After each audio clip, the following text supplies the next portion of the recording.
Teammates, we are back once again. If this is your first time listening to the Move Swiftly podcast, welcome to the number one show on innovative teamwork. Great to have you. Looking forward to having you back for more. To my regular listeners, you know how we get down when you hit the play button. Whatever the challenge, the obstacle, whatever it is that may be getting in your way, we are here to indirectly tell you you are not going through it alone. Today, I have Mr. Brian Childress, correct?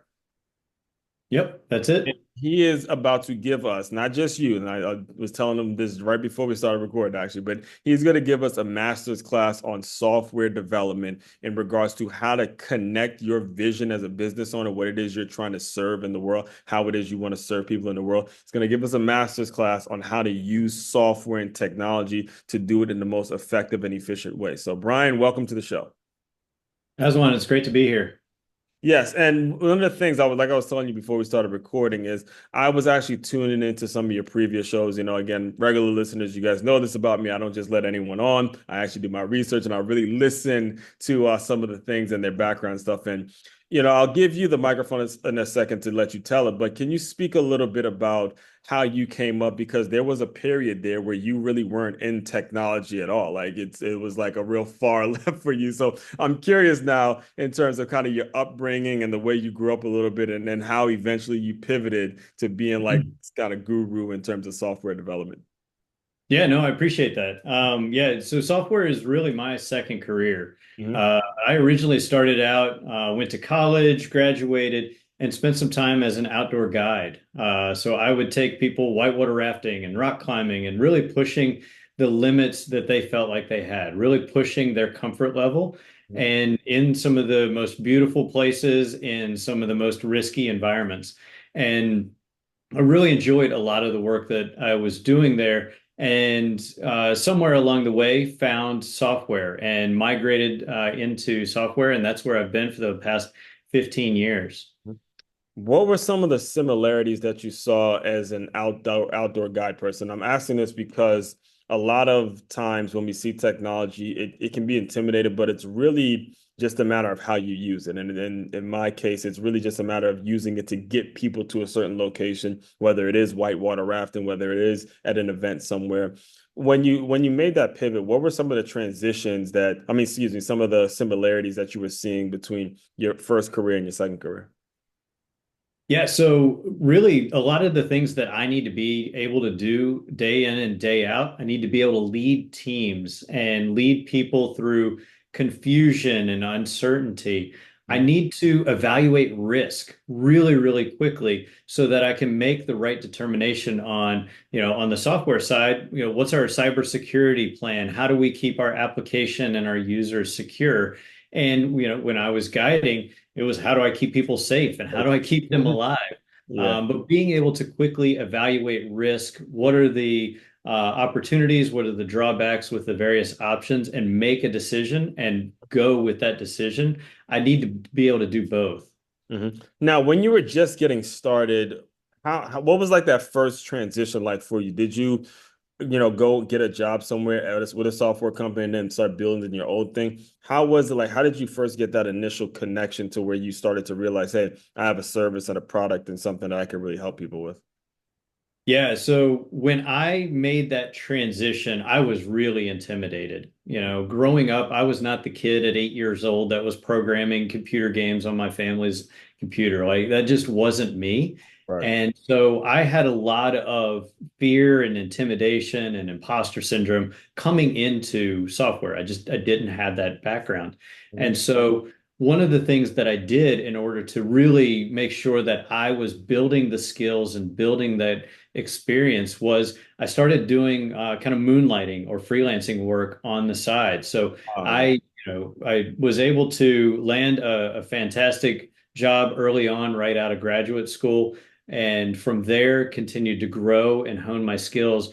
And at some point, I found that I wasn't learning quick enough, and I wasn't learning the things that I thought would really propel me forward. And that's when I started moonlighting and freelancing. mhm. And so, and again, that's a great point too, as well, for you listeners. I don't want it to just get brushed over, but when it comes to actually making that transition, it is important that you do spend some time freelancing, getting the kind of the beta testing out there, getting the information so you have something to go on and you have something concrete as you make the full transition. What were the trends that you were starting to see as you're doing this freelance work? Because I could tell you, me personally, one of the things I would do is I would go to I use Fiverr a lot when it comes to a lot of the marketing and all, like a lot of the flies and stuff. And eventually I landed on one person that I usually just pay something every month to, and he handles all the thumbnails and stuff like that. So when it comes to the trends and the things that you were actually seeing as a freelancer, kind of walk us through a little bit about that. Yeah, so I had the opportunity to work across just a number of different industries and projects and project sizes.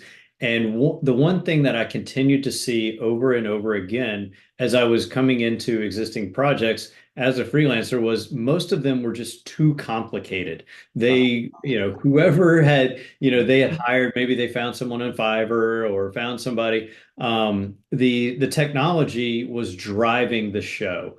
And what I mean by that was we were making decisions based on the technology, not necessarily on the problem that we were solving. And so a lot of times the work that I was doing was coming in and making things just simpler. I was Mhm. taking out a lot of the unnecessary complexity that was brought in, and people just didn't understand, and was really confusing and hard to maintain, and very problematic. Took Mhm. away a lot of that complexity, brought in a simple solution, and that was the thing that the business really needed to then take them to that next level. Do you have an example of what some companies would do that was just too complex? Yeah, I'll give you a really good example. A couple of years ago, I joined a project where the system was so complex because they were building for a scale that they didn't have. They were building for a user base that was just huge, right? They were kind of following like a Netflix or a Google level of architecture I, and I've personally made that complexity. mistake. I've made that. I have, I have too. A lot yeah, of us have, yeah. right? Because Mhm. we think that we need to be building for that level of scale from day one, right? If I'm going to do it, I'm going to do it right. I'm going to do it right from the start. And your heart's into it, you know. It really You're is. right. Exactly. I'm investing all this money. I don't want to invest this money again. Let me do it right. Right, And oftentimes what happens is we're building for a scale that we don't have, which means we have complexity that we don't necessarily need. And right. so when I joined this particular project, I went in and said, man, we need like 20% of what we have here. Yeah. And we don't need all of this other piece that's super confusing that new developers joining the project just don't understand. It was just too complicated. So I went in and just ripped out about 80% Hmm. of the complexity, made things super simple, easy to understand, easy to explain. And then we were able to get the system working in really, really quickly.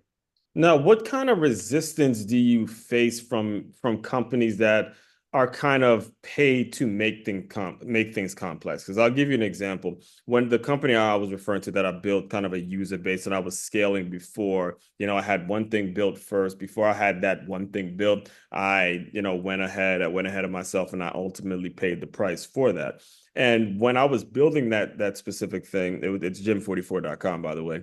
But I was working with a company named High Tech Pro, and my cousin came in who just is really good with computers, and he was reading their proposal, and a lot like you, he was like, "Nope, don't need that. They just want your money. Nope, don't need that." He's just going through all these things, and I'm thinking now with you, are there like technology companies, custom design companies, software companies that they're paid to make things complicated? So people, business owners call them and they say, "Hey, we want our money." Can you speak on that a little bit? Oh, 100%. I mean, there are a lot of great companies out there. There are a lot of really, really good development agencies. So I don't want to cast too broad of a net here, Mhm. but there are companies that are paid to, create something. A lot of times what we see is companies will create something even if you as the founder don't need it, right? They're going to yeah, absolutely. We will build that for you. And they become more order takers Right, than true partners in building the platform because you have money, they want money, they're going to take it from you. So they will add additional developers that you don't need. They'll add project managers that you don't need. They will use one of the worst things that I see is they will use their own proprietary technology because it's better for you than or they'll tell you that it's better for you and the thing that you're building, that there's just not something else that we can pull off the shelf and use. So we need to use our proprietary solution, which then, of course, locks you into that particular vendor for maintenance, for updates, because you're relying on the thing that they built. Right. So oftentimes it does happen. And one of the things that I like to do is to stop that from happening, Right. because so many founders, don't understand technology and don't understand what it is that they're buying. And so, unfortunately, people are cashing out their 401ks and raising a bunch of money to spend on these development efforts. And at Right. the end of the day, it's just not something that they needed. Right. And when it comes to how you are able to, or I guess, communicate that to the founders?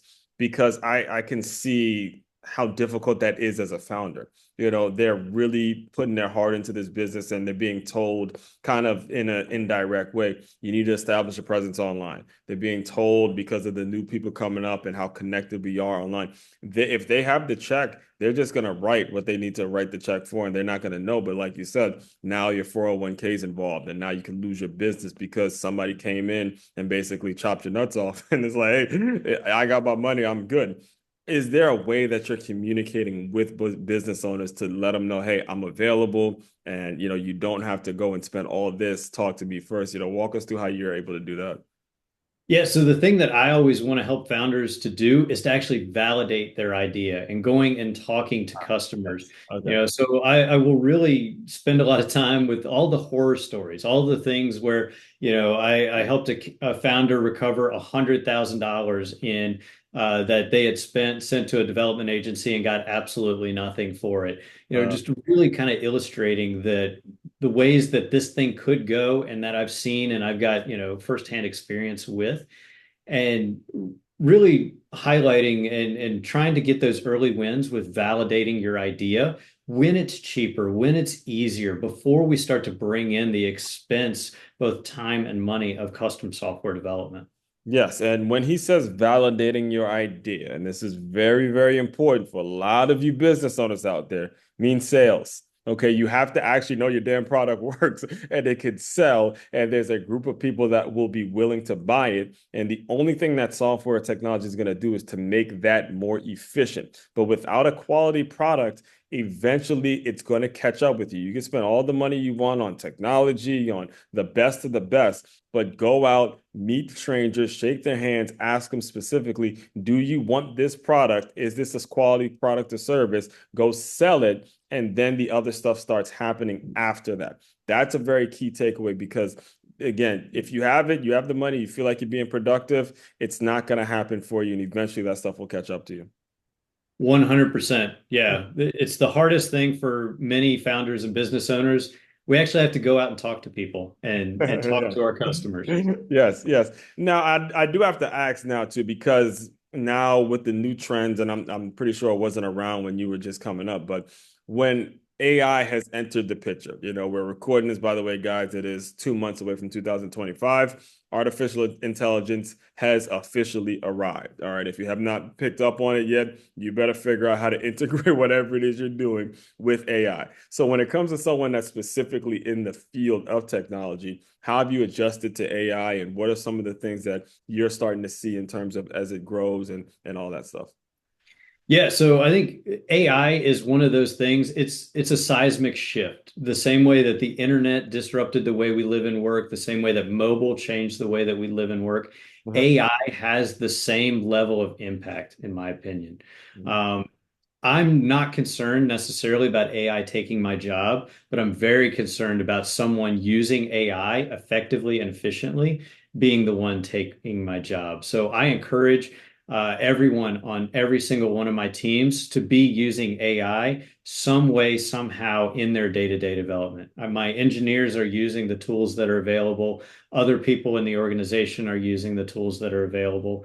And I myself challenge myself to use it in some new way every single day so that it becomes natural. Right. But when you talk about people under like your team, because this is another valuable thing for business owners to grasp as well, is there something that AI may have to where you can maybe remove or replace an actual human being, or make it so that you're them to a different higher standard. I'm not advocating for anybody to lose their job or anything like that, but maybe even allow them to be more flexible in terms of the job that they actually do. What are some of the ways that you may use it to help when it comes to hiring and bringing in the right people? Yeah, so I'm looking for folks to use AI to propel them forward, to do the tasks that we don't do a great job at as humans, the jobs that we don't want to do. If Uh, we can use AI to do a better job so that we can have, more consistency in our documentation or the yeah. code that we're writing, if we can use the tools to do better and we can eliminate a lot of those tasks that we're just not good at, Right. but then we can kind of open up our mind space to do the things that we are good at as humans and really doing that problem solving. Now I'm starting to really supercharge my engineering team, and I don't necessarily need to grow my team in the same way. I Right. can better leverage the team that I already have. Yeah, and that is, man, oh my goodness. All right. Visit. I hope you guys, if you got to rewind that one and listen to it again, that's a huge one. Because when you free up your team and you allow your team to go out and do, the work that's going to be directly leading to the income to your business. And as a business owner, that's your responsibility, is to make sure that the money is coming in, regardless of what's going on in the world. It's your job to make sure the money continues to keep coming in because you have people that depend on you and you have people that depend on you to make the right decision and the responsible decision. So that's a huge one when it comes to using it in a way where you're freeing up your time or you're freeing up your employees to do the more money making activities. And when it comes to you, the for anyone that may be listening, is there a specific type of business owner that or founder that you're looking to work with? Can you kind of walk us through the ideal client or the person that you just kind of turn away with, or the mindset they should have in case they're listening? Yeah, so for me, I work with a lot of companies that are doing B2B work. They serve other businesses. They're developing software that either helps them internally be more productive, or it's software that they're selling to their customers, right? This typical software as a service model is really where I work.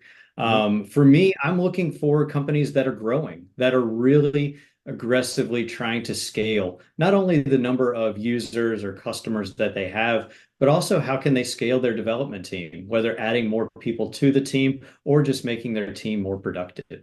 Yes. Oh man, the aggressive, the actual growing and being productive. To be very clear with you guys, the ones that have that mindset that are really trying to grow. So, what is if anyone's listening, what's like next? What can you see coming down the pipeline when it comes to your business and how you look at it to grow, or are you looking for it to grow? For me specifically, Yeah, for I'm your looking, like what's okay. next? Yeah. Yeah, so for me specifically, I do a lot of technical advising. So I'll work with a lot of companies and founders. They may have technical leadership in their organization, and they are hitting certain scaling challenges where they're trying to grow their software, and it's not stable. It doesn't have the growth capabilities, or they're trying to, again, grow their team, make their team more productive. Mhm. So I work with a lot of companies in that capacity where they lean on me as the technical expert to come in and help guide them through this process. And for me, I'm always focused on the business and the business value. I'll never let the technology be the driver or the decision maker. Like you mentioned earlier, technology is a way that we just become more efficient and we can really kind of propel ourselves forward. Mhm. And if anyone's listening, what's the best way to get in touch with you if they want to hear more and kind of, bring you on as a client, whether it's being the advisor or being the person that's helping with all their software development? Yeah, absolutely. So the best place to find me is on LinkedIn. That's where I'm most active. I'm typically posting one or more times a day over there. So I always encourage folks to reach out, connect with me, and I'm happy to chat. Yeah, and all that will be included in the show notes as well. So, Brian, the final thing I do to close out all the shows, I want you to use your imagination a little bit. You're back in your undergrad days, you're teaching people how to dodge waves, you're making sure everyone is safe, you're making sure everyone is really good on the raft, or they call it a boat, right? Yep. Yeah, Like Raft. the Yep. raft, yeah, the raft. Just pretend that version of you has come into the Zoom room. Give him some words of encouragement, and we will officially close. Yeah, I would tell that younger version of myself to take advantage of all the opportunities that are presented to you. The opportunity to travel, to connect with others. If it means maybe putting a trip that you can't quite afford on a credit card, take advantage of that opportunity because it's in those opportunities, in those experiences that we really will find kind of where we want to go and how we want to grow in ourselves and in our careers. That's it. I have absolutely nothing to add to that. That's very important. And she business, I mean, as regular listeners know what we do here, the reason I close out with that question, because if that is your situation, if that, you know, what he described earlier is you, we're here to indirectly tell you you're not going through it alone. So, all that being said, fellow teammates, continue to move swiftly. We will talk more soon.